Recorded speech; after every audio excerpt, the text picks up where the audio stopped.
Hi, this is Zach from Instant Technologies, and I'm here again to show you more of our load testing tools which we use to test our email to IM gateway tool under loads of stress. By opening the UI in Visual Studio, we can see some of its core components. We have a combo box which we'll use to change our message mode, a message box, and a box of users, rooms, or distribution groups that we want to send to. Looking into our code, we have a few lists of strings. The first is a list of users which we'll randomly draw from to send our instant messages from, and the second is a list of sentences which we'll use to generate our conversation in conversation mode. Our code will iterate through these as necessary and randomly pick users and messages as the operations are underway. To demonstrate these features a bit, here you can see a list of users which we'll be sending messages to.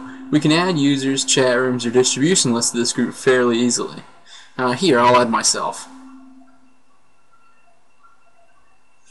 From here, we can toggle our message mode. Conversational, which will simulate a conversation, and test/debug, which will count messages and include timestamps. Test mode will also include any text that we put into this message box. We can also control how many messages we send and how often we send them. This is controlled by seconds and runs on a timer for as long as the app is running. And we'll send out all of the messages that we've specified every X amount of seconds, so in this case 120.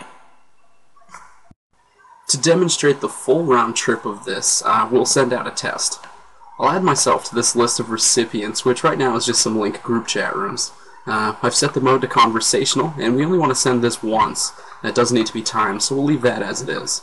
You can see this, because we hit start, you can see the log of messages that it sent, the times that it sent, and what they say. So we'll flip over to the chat room view and we'll begin to watch our messages appear.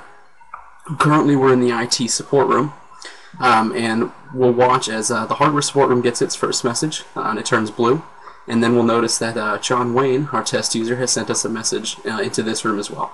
And we can see that around the same time in the hardware support room a message was received here as well.